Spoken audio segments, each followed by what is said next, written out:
ଭାଇମାନେ ନମସ୍କାର। ଆଜି ମୁଁ ମୋ କ୍ୟାନ୍ସର ଭିତ୍ତି ଜଣେ ସିରିଜ୍ ତୃତୀୟ ଭିଡ଼ିଓ ନେଇ ଆସିଛି। ଆଜି ତୃତୀୟ ଭିଡ଼ିଓରେ ମୁଁ ଜଣେଇବି ଯେ ମୋର ବାୟୋପ୍ସି କେମିତି ହେଲା, କ'ଣ ସବୁ ପ୍ରୋବ୍ଲେମ୍ ଆସିଥିଲା।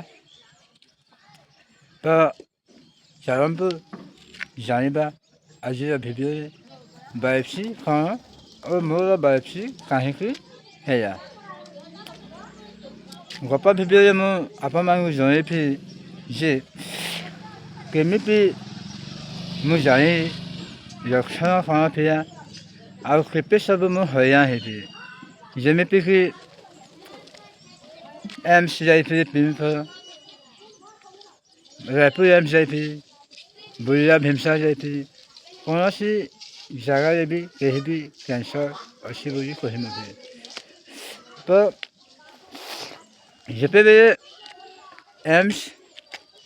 ଏମ୍ସ ଡକ୍ଟର ମୋତେ ବାୟୋପ୍ସି ପାଇଁ କହିଲେ, ତାପରେ ମୋତେ ଯେମିତି ଲାଗିଲା କ୍ୟାନ୍ସର ହିଁ ବାହାରିବ। କାହିଁକି କ୍ୟାନ୍ସର ନ ବାହାରିଲେ ଏଜିସୋପ୍ରେସିଆ କ'ଣ ଗୋଟେ ସେଇଟା ଲିକୋପ୍ରେସିଆ ଏମିତି କିଛି ହେଲେ ବାହାରିବ। ତା ପାଇଁ ଡକ୍ଟର ଆମ ଏମ୍ସ ଡେଣ୍ଟିଷ୍ଟ ବିଭାଗର ଡକ୍ଟର ସମାପିକା ରାଉତରାୟ ଆଉ ଅଶୋକ ଜେମା ସାର୍, ସେମାନେ ମୋର ବାୟୋପ୍ସି କରେଇଲେ। ବାୟୋପ୍ସି ଗୋଟେ ବହୁତ ଛୋଟ ପ୍ରକ୍ରିୟା।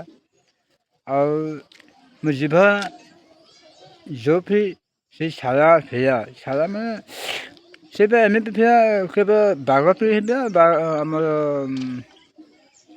ଉପର ଛାଲ ସେଇଟା ବାହାରି ଯାଇଥିଲା, ସେମିତି ଥିଲା।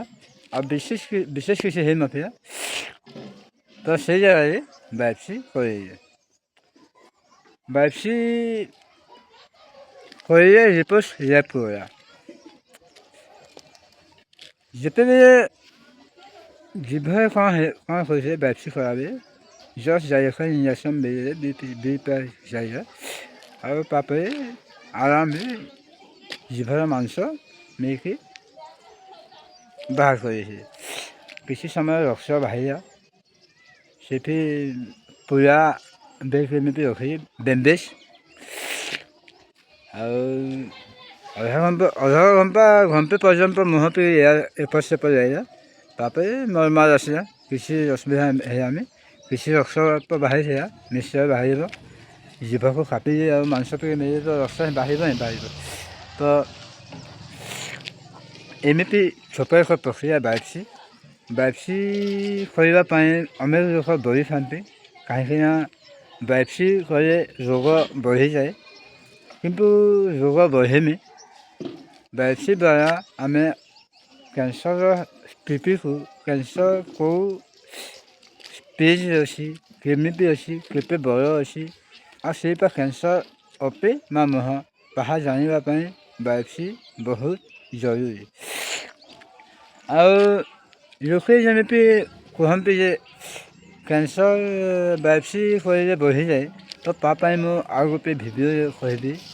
କାହିଁକିନା ମୋ ସାଥିରେ ବି ଠିକ୍ ସେମିତି ହେଇଥିଲା।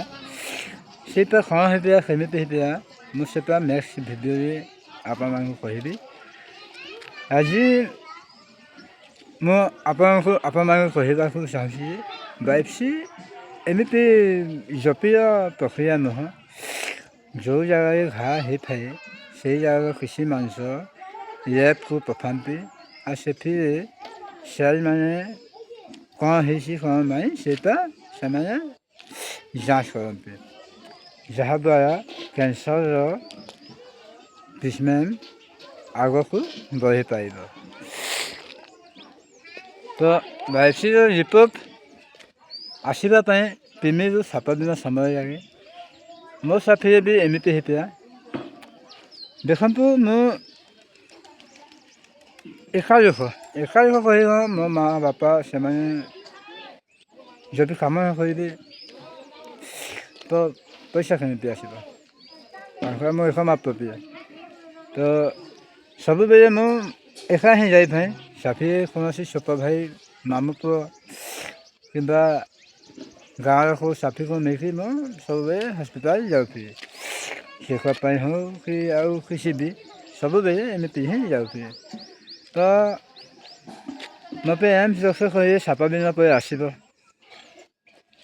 ମୁଁ ଘରକୁ ତ ଫେରି ଆସିଲି ବାଇପ୍ସି ପରେ, କିନ୍ତୁ ସେଇ 7 ଦିନ ସମୟ ମୋ ପାଇଁ ବହୁତ ଜଟିଳ ଥିଲା, ବହୁତ କଷ୍ଟ ଦେଇଥିଲା। କାହିଁକିନା ମୋ ମନରେ ଗୋଟିଏ ଡର ଥିଲା, କ୍ୟାନ୍ସର।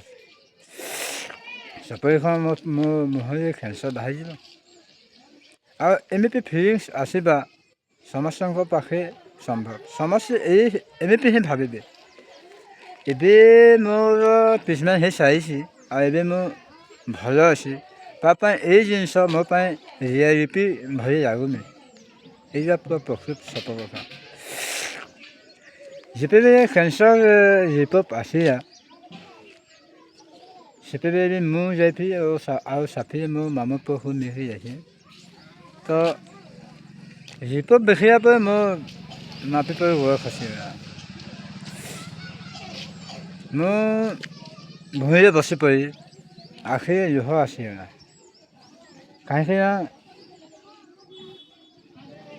କ୍ୟାନ୍ସର ଗୋଟେ ବହୁତ ବଡ଼ ରୋଗ।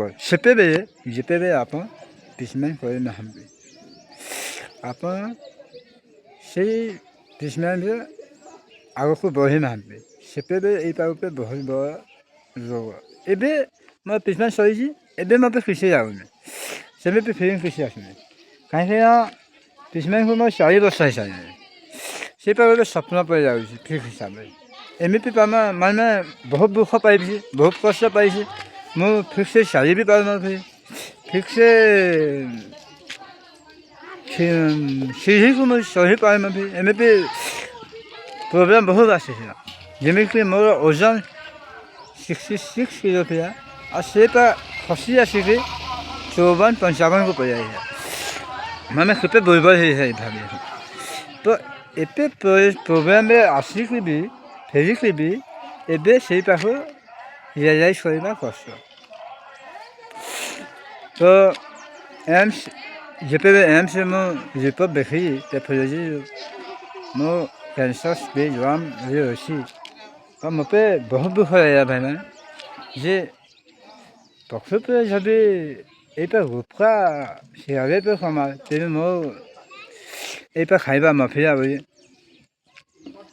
ବହୁତ ମନ ଦୁଃଖ ଲାଗିଲା। ତ ତାପରେ ବି ମୁଁ ସାହସ ଜୁଟେଇ ଉଠି ବାହାରି ଆଉ ନିଜକୁ ସମ୍ଭାଳି ମୁଁ ଡକ୍ଟର ପାଖକୁ ରିପୋର୍ଟ ନେଇକି ଗଲି। ସେ ଦେଖିଲେ ଆଉ ମୋ ମୁହଁକୁ ଚାହିଁ କହି, ବାବୁରେ ଏଇଟା କ୍ୟାନ୍ସରର ପ୍ରଥମ ପର୍ଯ୍ୟାୟ, ପ୍ରଥମ ଷ୍ଟେଜ୍। ତ ବେଶୀ କିଛି ଟେନସନ୍ ନେବାର ନାହିଁ। ଏଇଟା ଜିଭକୁ କାଟିକି ବାହାର କରିଲେ ପୁରା ସମ୍ପୂର୍ଣ୍ଣ ଭଲ ହେଇଯିବ। ତାପରେ ବି ମୋତେ ଖୁସି ଲାଗିନଥିଲା, କାହିଁକିନା ଏବେ ସେଇଟା ଶୁଣି ବହୁତ ପ୍ରାଉଡ୍ ଫିଲ୍ ହୁଏ ଯେ ଯାହା ହଉ ମୁଁ ପ୍ରଥମ ଷ୍ଟେଜ୍ରେ କ୍ୟାନ୍ସରକୁ ଧରି ପାଇଲି। କିନ୍ତୁ ସେତେବେଳେ ସେମିତି ଫିଲ୍ ହେଉନଥିଲା। ଷ୍ଟେଜ୍ 1 ବି ମୋ ପାଇଁ ବହୁତ ବଡ଼ ଗୋଟେ ରୋଗ ବଢ଼ିଯାଇଥିଲା। ଆଉ ମୁଁ ଡକ୍ଟରଙ୍କୁ କିଛି କଥା କହିପାରିନି, କେବଳ ଚୁପ୍, କେବଳ ସାଇଲେନ୍ସ, ଆଉ ଅଧିକା କିଛି କହିପାରୁନଥିଲି। ଡକ୍ଟର ମୋତେ ବୁଝେଇଲେ ଏଇଟା କିଛି ହେବନି, ପୁରା ଟ୍ରିଟମେଣ୍ଟ ଆଗୁଆ କରିବା। ତ ଯେତେବେଳେ ତା ପୂର୍ବରୁ ମୋତେ ଡେଣ୍ଟିଷ୍ଟ ସାର୍ ରେଫର୍ କରିଲେ ENT ବିଭାଗକୁ। ENT ବିଭାଗରେ ଏମିତି କହିଲେ, ENT ବିଭାଗ ଡକ୍ଟର ସେ କହିଲେ ତୁମ ପ୍ରଥମ ପର୍ଯ୍ୟାୟରେ ଅଛି, ଆଉ କ୍ୟାନ୍ସର ବହୁତ ଛୋଟ ଅଛି। ତ ୟାକୁ ବାହାର କରିଲେ ତୁମେ ନର୍ମାଲ୍ ଲାଇଫ୍ ବଞ୍ଚିପାରିବ, ନା କେମୋ ଲାଗିବ ନା ରେଡ଼ିଏସନ୍ ଲାଗିବ, ଏମିତି କହିଥିଲେ। ଆଉ ସେ ମୋତେ କହିଲେ ଅପରେସନ୍ କରିବା ପାଇଁ କେବଳ 15 ଦିନ ସମୟ ଲାଗିବ। 15 ଦିନ ପରେ ତୁମର ଓପି ହେଇଯିବ। କିନ୍ତୁ ମୁଁ 15 ଦିନ ସମୟକୁ ଅପେକ୍ଷା କରିବାକୁ ଚାହିଁନଥିଲି। ମୋ ପାଇଁ ବହୁତ ଭୟ ହେଇଯାଇଥିଲା। ଆଉ ମୁଁ ଅନ୍ୟ ବିକଳ୍ପ ଖୋଜିବାକୁ ଚାହିଁଲି। ତାପରେ ମୁଁ SCGକୁ ଆସିଲି। ପ୍ରଥମେ SCBକୁ ଗଲି। ଆଚାର୍ଯ୍ୟ ହରିହର କ୍ୟାନ୍ସର ହସ୍ପିଟାଲ। ସେ ବି ଦେଖିଲେ କହିଲେ ସେ ଗୋଟେ ମାସ ସମୟ ଲାଗିବ କହିଲେ। ଏମ୍ସ 15 ଦିନ ସମୟ ଦେଇଥିଲେ ଏମ୍ସରେ। ଆଉ ଆଚାର୍ଯ୍ୟ ହରିହରରେ ଗୋଟେ ମାସର ସମୟ ଦେଇଥିଲେ। ତ ମୋତେ ଆହୁରି ଭୟ ଲାଗିଲା। ଗୋଟେ ମାସରେ କ୍ୟାନ୍ସର ବହୁତ ବଡ଼ ହେଇଯିବ, ଜୀବନ ନେଇଯିବ, ଏମିତି ଭାବନା ଆସିଗଲା। ତାପରେ ମୁଁ ପ୍ରାଇଭେଟ୍ ହସ୍ପିଟାଲ ଖୋଲିଲି। ଆଉ SCG ପମ୍ବା ହସ୍ପିଟାଲ ଗଲି। ଆଉ ସେଠି 3 ଦିନ ମଧ୍ୟରେ ଅପରେସନ୍ କରିବାକୁ ପ୍ରସ୍ତୁତ ହେଲି। ତ ଏଇ ଥିଲା ମୋର ବାଇଶିର କାହାଣୀ ଆଜି ପାଇଁ। ଆପଣମାନଙ୍କୁ ଯଦି ମୋ ଭିଡ଼ିଓ କିଛି ଶିକ୍ଷା ଦେଇଥିବ, କିଛି କାହାର କାମରେ ଲାଗିବ, କେଉଁ ଭାଇ କେଉଁ ନିଜ ଲୋକର ଯଦି ଆପଣମାନଙ୍କର ଏମିତି କିଛି ହେଇଛି, ତାଙ୍କୁ ଏଇ ଭିଡ଼ିଓ ଯଦି କିଛି କାମରେ ଲାଗିବ, ଆପଣ ଭିଡ଼ିଓକୁ ସେୟାର କରନ୍ତୁ। ଆଉ ଅନ୍ୟମାନଙ୍କ ଜୀବନ ବଞ୍ଚାଇବାକୁ ସାହାଯ୍ୟ କରନ୍ତୁ। ରଖୁଛି ଭାଇମାନେ, ନମସ୍କାର।